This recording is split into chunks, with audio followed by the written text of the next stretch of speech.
Can you hear Hey, me? what's up? How's it going? Doing pretty well, man. How are you? I'm doing good, bro. You're looking good. You've been going off. Yeah, dude, cutting season. You know how it is. Gotta shed some weight for the summer.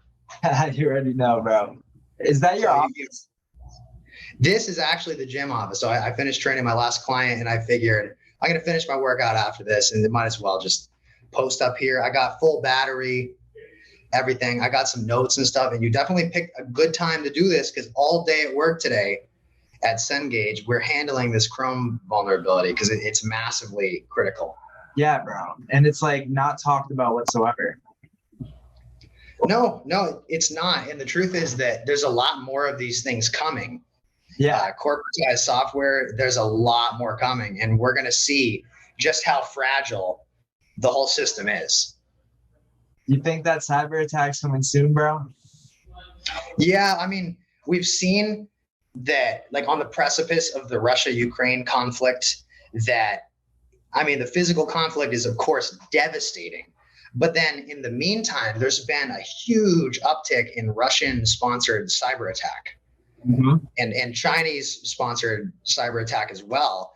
And the way that these companies are affected is like if I'm a state sponsored hacker, I find a 0 day and they hold on to it and they wait and then they drop it at the perfect time. And especially if they could, let's say that there was another crisis, they drop it then.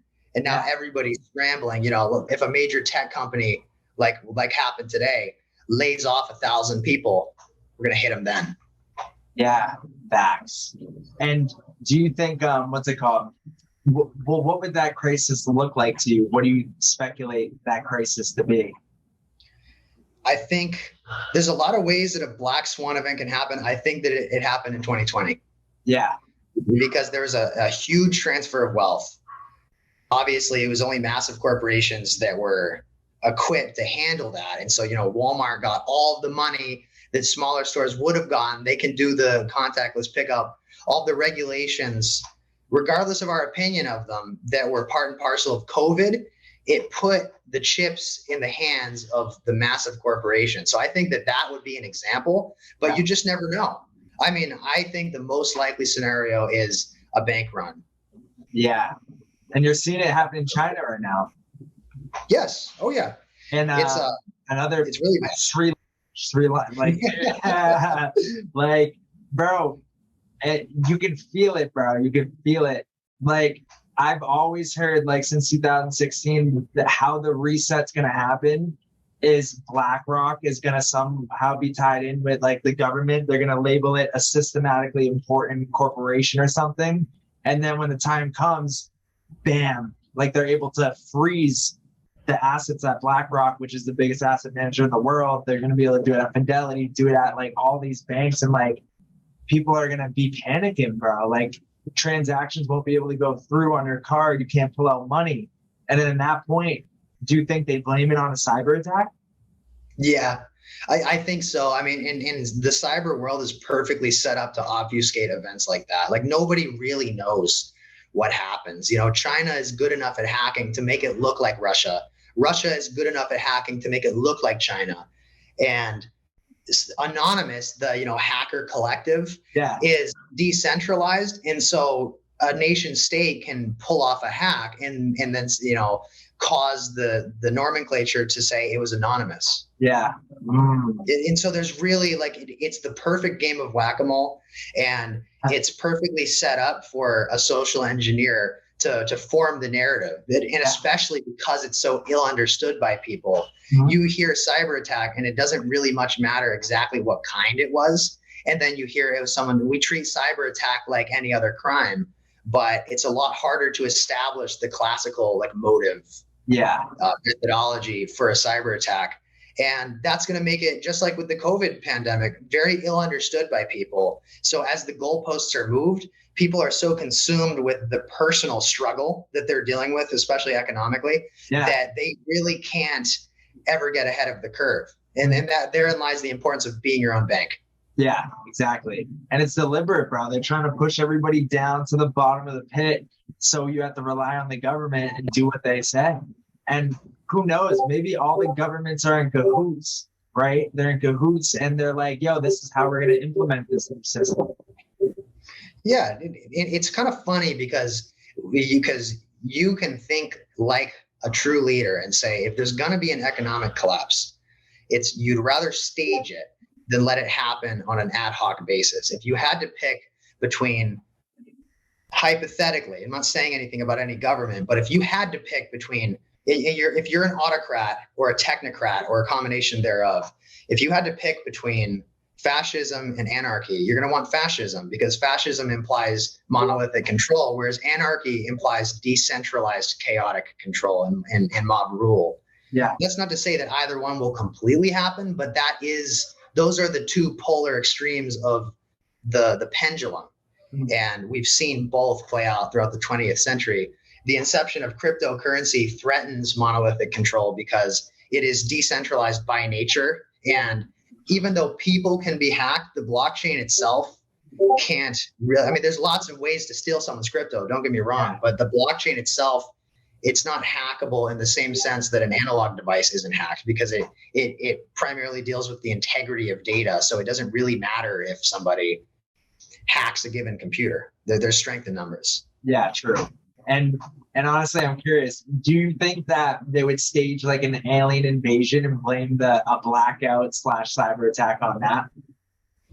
I think it's possible. If there are really aliens that come, there's no way that it's going to be obvious for a little while. Yeah. Who knows? Yeah. If there could be a lot of ways that this would happen, but if something wiped out the whole power grid, and it would probably be smarter to say it was aliens than to say it was China. Yeah, there you go, right? Because then you know what I mean? It's them. It's not anybody on this earth, right? And then you have a scapegoat. Got a scapegoat. Yes.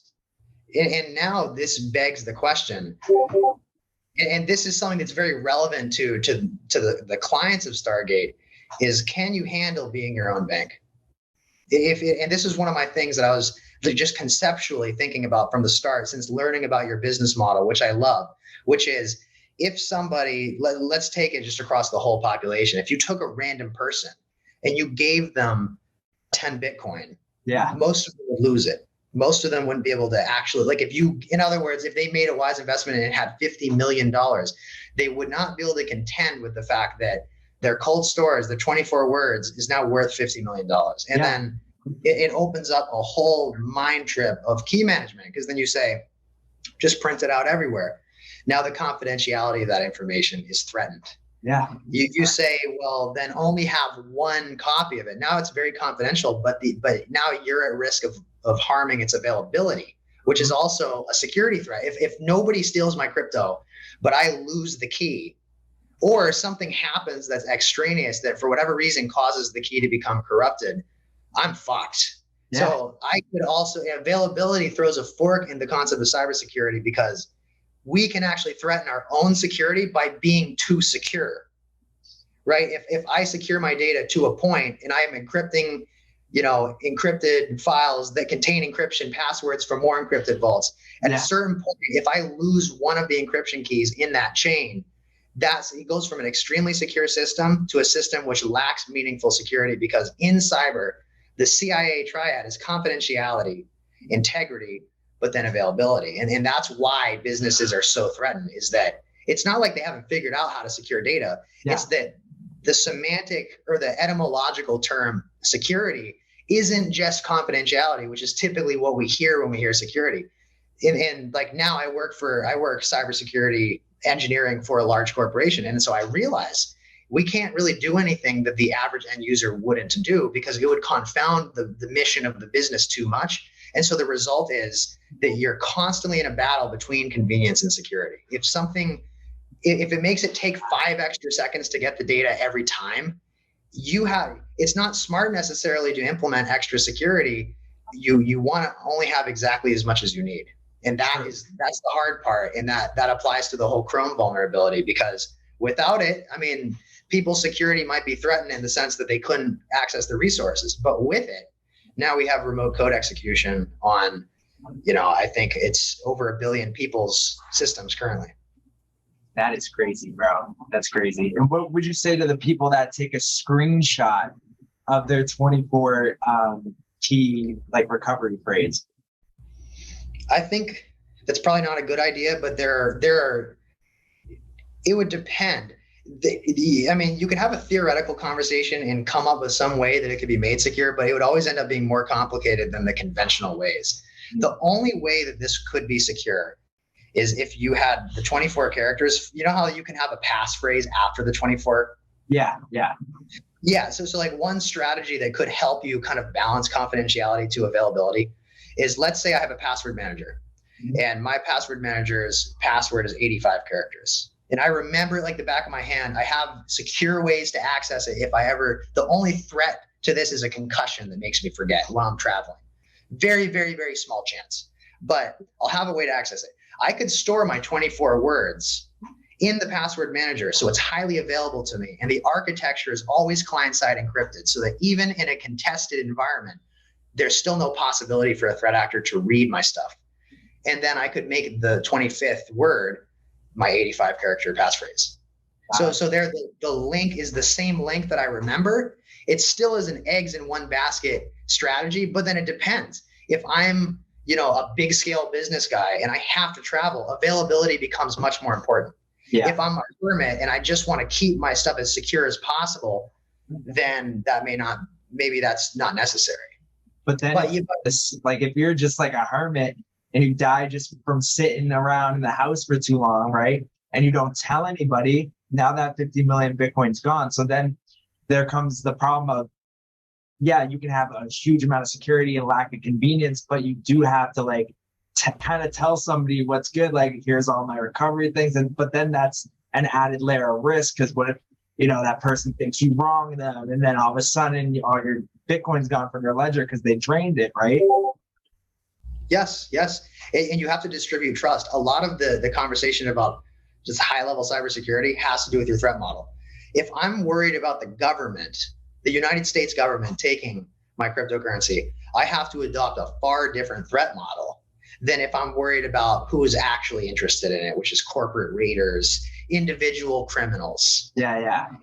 So if but just for the conceptual conversation, if I'm worried about the US government taking it, then now you have a big problem on your hands when it comes to storing it digitally. It becomes easier to store it physically, though, because presumably a warrant is required. Yeah. And so that's not any indictment of the US government, but it is a threat model. And if you're in another country, that's the other thing, right? If I chose to go to another country, there's some borders where I cannot bring this laptop because they don't have checks and balances. And so they'll just basically force me to give up my passwords. What will they do? I don't know. I'm not suspicious that they'll instantly break out the dentist tools. Yeah. But if you try to cross the border with your laptop, if they want it to open, in the very least, you're not passing without opening it. Yeah. And now all that, and what I love so much about the crypto space, insofar as my field is concerned, is that there is a very unique crossover between cybersecurity and operational security. Because if you are the world's first crypto trillionaire because of a mathematical anomaly, you are also a lightning rod for all this threat, and it does not, and certainly it's operational now at that point. Yeah. So how would you go about at that point securing your stuff? Really just taking the necessary precautions on all ends, because there's so many points of attack that hackers can get you, right? So that's a great question. What I would want to do is at that point, you would have to get out of just saying secure my devices, and you'd have to do a little bit of almost information engineering. If I were in that situation and I had to travel, what I would do is I would leave my computer, but I would remember my password. This would require me to allow my 24-word passphrase to be in the password manager, with a caveat.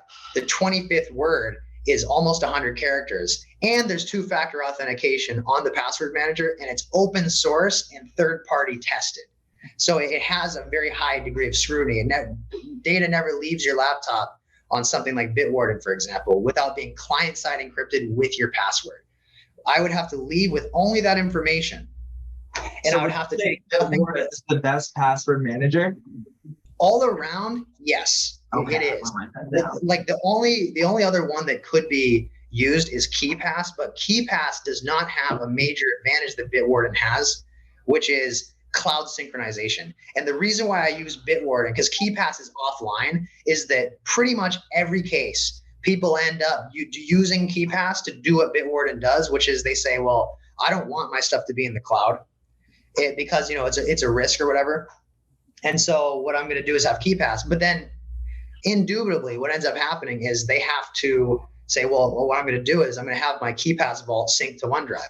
Well, is that safe? Yes, it is. But it's the same thing now as Bitwarden, which is that it's client-side encrypted, which makes it safe. Even if you assume that they're going to be looking on the server and it's encrypted. If you have a really strong password, an 85-character password, even a 35-character password, they're going to sooner, you know, take you and say we need your password than they're going to ever crack that. Yeah. You know, it would literally contribute to global warming to actually try to supercompute and crack, you know, a 100-character password. So, and then for two-factor, you suggest like Google Authenticator straight to use. Google Authenticator is probably what I would recommend to most people, but you would have to make sure to record the seed.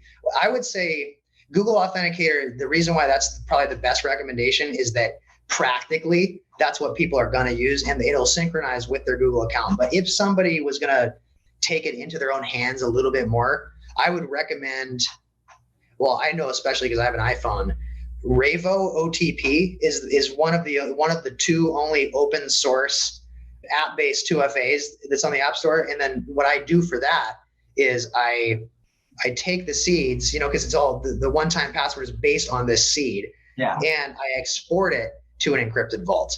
Gotcha. So that way, because what I want to know where with people in crypto is if I smashed your computer, smashed your servers, if you have servers, smashed your phone, what will happen to your crypto? And if you can still access it, and then you pass, and your passwords are decent, then you pass. But if you can't, then you fail. And at the end of the day, it might happen. As far as I know, Google Authenticator, you can transfer phones. I haven't actually used it that much beyond like the first month at Stargate. And so I don't know if you're able to actually extract the seeds, but if you can't, that could threaten your availability, you know, mostly in an instance where you can't access your Google account.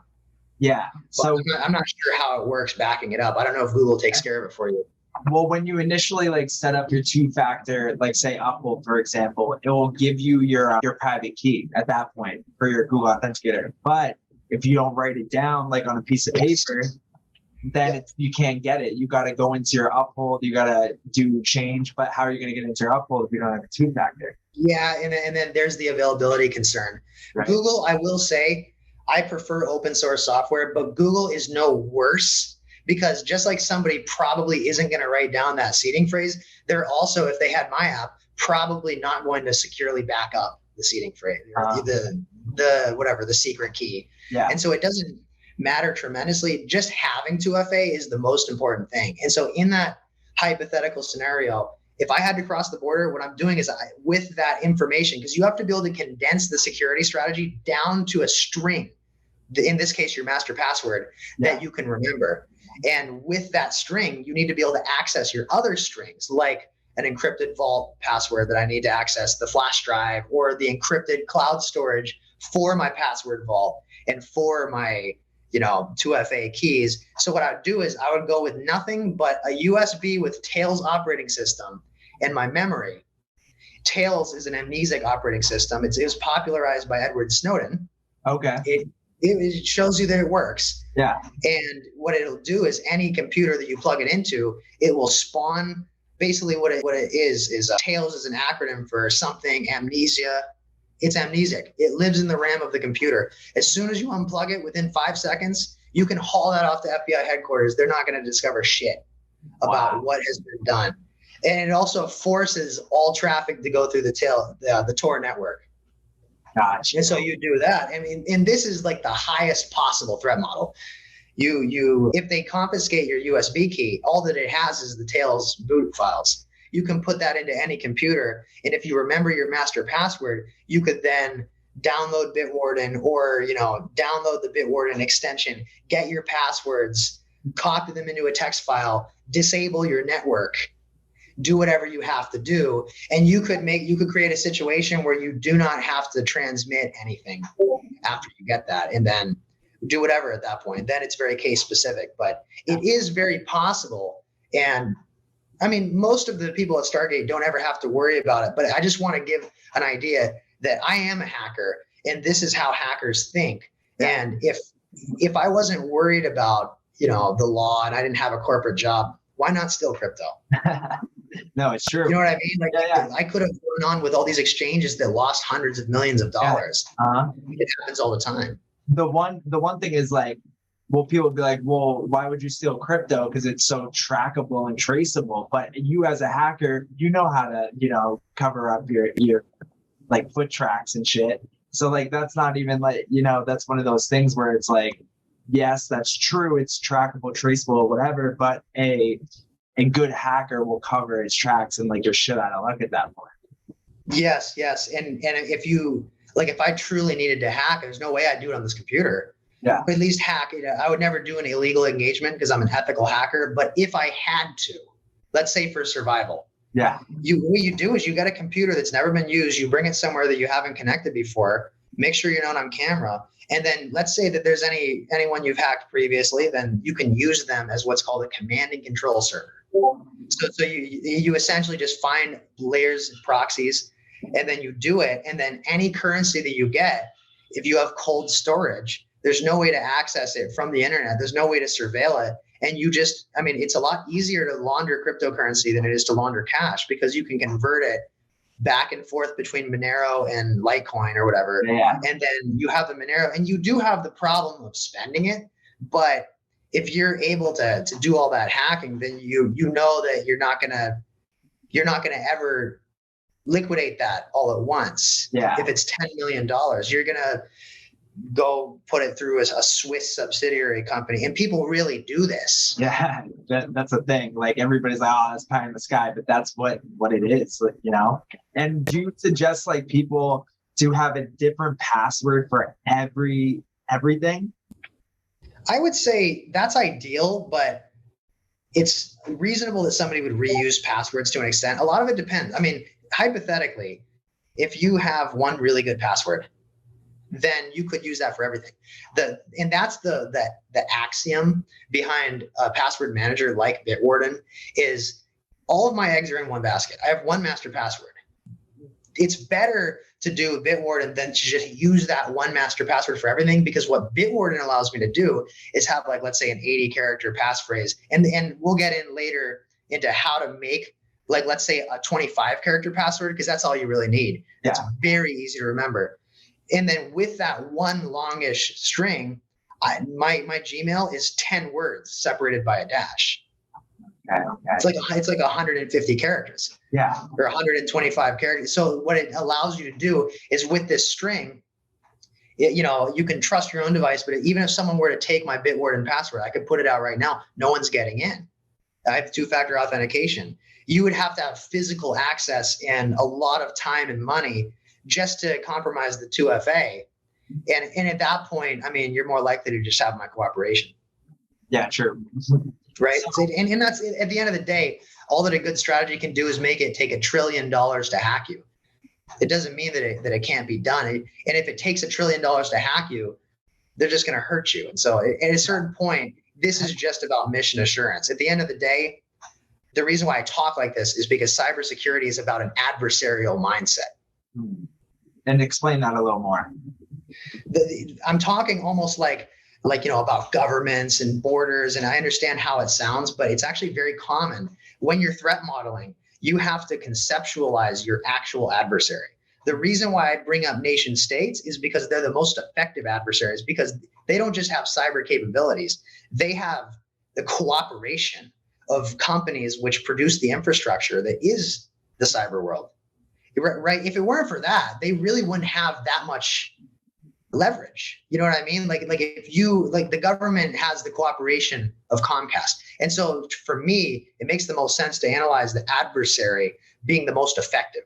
It's not to say that it's really the biggest threat though. Yeah, dude, you just brought up such a good point, because like this most recent Apple software update, right? So, there's this huge vulnerability, you gotta update, your software and everything. How do we know Apple's not in cahoots? You know what I mean? We don't. So that's always that like thing, you know, because I've thought I came across things like Apple was giving stuff to Chinese government and like the USA was trying to like block them from it. Apple's like, now we're not doing it. And like maybe there was a lawsuit or something, but that's always something that's on my mind. Like, what if one of these software updates is the bug to like crack the system? And that is the value of free and open source software, which Bitwarden is, but also a lot of other things are, is that it doesn't guarantee that nothing ever happens, but a lot of software security, especially when it's not a company where you kind of have to make things easy, but it's like or it's tighter knit like Stargate, or an individual, is that you get to pre-select yourself out of these issues. I use Firefox. This Zoom call isn't even on Firefox because I disable JavaScript.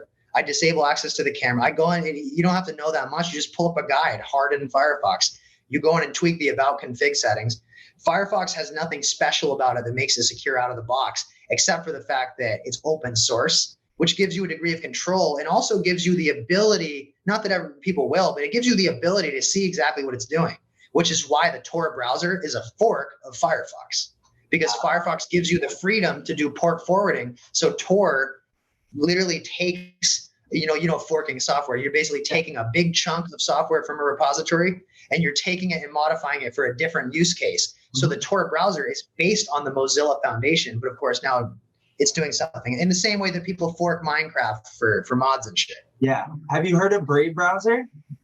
Yes. Okay. What do you think about it? Brave is way better than Chrome. Okay. But Brave, along with Opera, and I think a couple others, they actually fork Chromium, which is like the open source. And unfortunately, Brave is affected by this Chrome CVE. Okay. No, not as badly, I don't think. Like Chrome is the most directly vulnerable, but yeah, it is. And also some of it just has to do with luck, right? It could have happened to Firefox. One reason why these vulnerability disclosures are fewer and farther between for something like Firefox is that it has a lot of eyes on it. If a software is open source, but there's no actual people that review the code, then you don't want to trust that any more than any other software. Better to have a popular closed source software like Google Authenticator than a tiny open source software, that you had to jailbreak your phone to get on it. Yeah, true. Makes sense. It does. But that is a big part of it. Let's say I find an exploit for Chrome. I'm going to want to sell it to the government. I mean, I wouldn't, right? There's a bug bounty. You can get paid through that. I've done it before. It's like a white hat hacker type thing, right? Yeah. But like if I found a vulnerability for Firefox, I'm pretty sure that they have a bug bounty program. But because they're open source, it's highly likely that I'm not the only one that found it. And so if I try to sell it, I'm going to get in a shit ton of trouble. And somebody else who's part of the open source community, it's a lot like crypto, the open source community. It's decentralized. If you can't trust me to disclose a vulnerability, you can trust that somebody else somewhere else is just as competent technically, but has integrity and submits it to them. And if I submit a vulnerability disclosure that's not true, it doesn't matter. But if I submit one that is true, there's a decentralized peer review process which allows the cream to rise to the top. And that's why heavily supported open source software is always the best when it comes to security. It's not the best when it comes to performance, right? There's no open source for high level gaming and stuff like that. Yeah. But if you're looking for a browser, you want to harden, or if you want to harden as much as possible, you want Firefox. If you're going to use a password manager, you want KeePass or Bitwarden, not 1Password, closed source, if you have the option. Yeah. It's like that at every level. Because like even thinking about it, like Bitcoin's open source software, right? Its main selling point is security, because you have this decentralized network of anybody can join, they can mine it, right? And but then you have something like an XRP Ripple thing where it's a little more closed looped, but it's more like beneficial to like faster transaction speeds and things like that, rather than security. Like that's more put to the back burner. Whereas Bitcoin open source is like that. But the performance as far as speed and everything like that for Bitcoin XRP is way better. You know what I mean? So that just so much. And that's the funny thing about security is that open source software is better when it comes to a browser, better when it comes to a password manager, better when it comes to data that is a large risk if you lose it. But when it comes to a product, there's nothing saying that open source is necessary. Yeah. That's the thing. Like if you want to sell the product or you want the product, let's say you want it to have direct monetary value, you don't want to open source it. And Bitcoin is kind of unique. I think that Bitcoin is just as much infrastructure as they are product, which is why it has value, and they were pioneers in this field. But there's nothing about XRP being closed source that makes it insecure. It makes it valuable. And as far as I can tell, they want to have a finite pool, and so it's a proprietary thing. It makes perfect sense. If they open source that, XRP wouldn't have quite as much value. It might be useful, but it wouldn't have, I mean, they invented something that, as far as I can tell, is a modern feat of electrical engineering. So I can see why XRP is closed source. Yeah, got you. So there's about 7 minutes left, Alan. I want you to give people like kind of next steps. What should people do as far as like, what should they do today to secure themselves for tomorrow? Sure. So this is a tough one because there's a lot of things to do, but I understand that in this world, and especially in the modern day, there's a million different directions that people are trying to pull you. There's a million different things that people are trying to sell you on. Cybersecurity is something that I'm very used to selling because you have to sell it to a business. You're a cost center.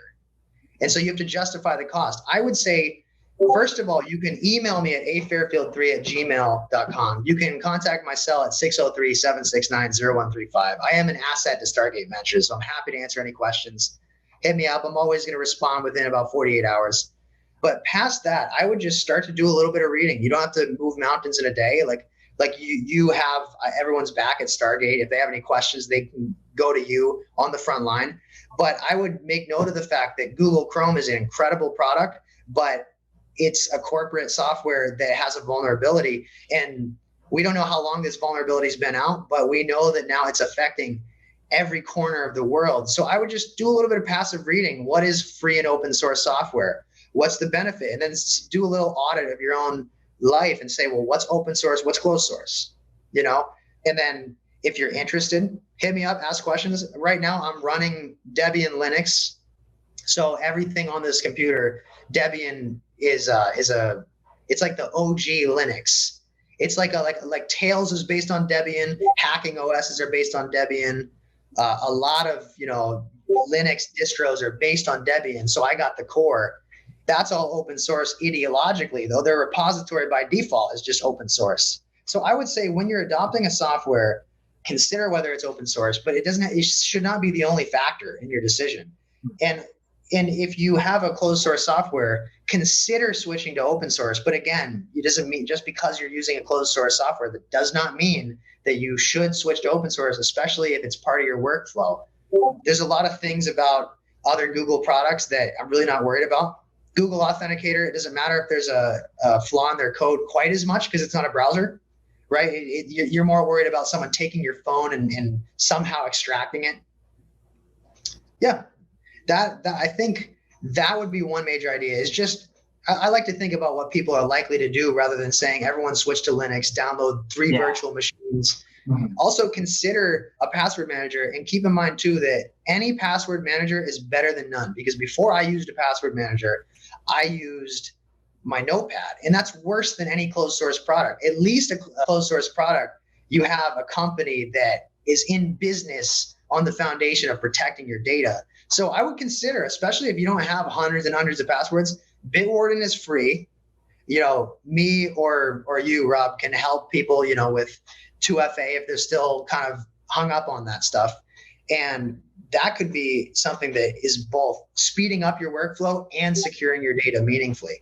If you have 2FA on Bitwarden, you write down your password, wherever you write down your cold storage phrase, you have a pretty damn good security strategy. And if somebody wants to get your passwords, unless they pull off an incredibly novel hack, they're probably going to have to ask you. Yeah. Okay, cool. So 2-factor, Bitwarden, write it down, the private key, tuck it away with your private key for like. And as far as like this most recent hack, what devices or browsers or software do people need to make sure that they're going to update right now? I would, for the time being, use Firefox. Okay. wherever possible. And if there's any security updates for Chrome, apply them as soon as possible. And then if you're interested in Firefox, consider you just going into the settings, disabling cookies, stuff like that. But Firefox right out the gate is pretty good about just being very stable.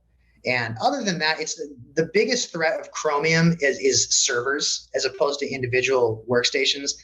The only way that I'm going to get into your workstation if you're running Chromium is if I somehow get you to click something, or if I actually get you to go to a domain that's mine, that's designed to cross-site inject. Even then, it's a process. By the time I would hack an individual, they'll probably patch it. And so again, the biggest threats remain the same, which is that if I'm an advanced persistent threat actor, I don't need this Chrome vulnerability. What I need is for you to lack a password and key management strategy. Got you. Okay. And what do you think? Two things: a VPN, as well as, do you do individual assessment? Like if I'm like, yo, Alan, I want to pay you for an hour and I wanted you to do an audit my whole system to see if there's a hacker kind of in there, right? Yeah. You do that? Oh yeah, that's my job now. I'm incident response in a security operations center. So I'm very familiar with going through logs, and I could certainly go through the details. VPNs are great. The only downside is if they give you a false sense of security, because you can still download malicious code through a VPN. But when it comes to protecting your privacy, VPNs get you at least halfway there. And when it comes to also on being on an untrusted network, you always want to have a VPN, especially when you're out of the house. But if you're sitting at home, your network has a decent password, you didn't just keep the default.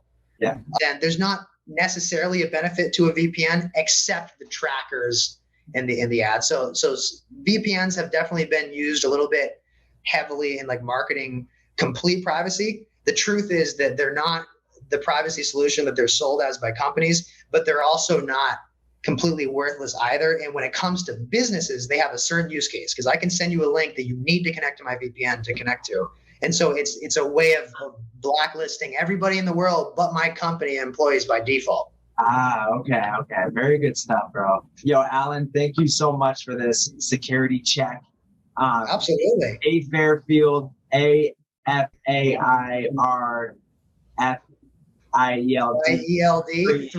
And if you want to get into some hacker shit, quest369@protonmail.com. There we go.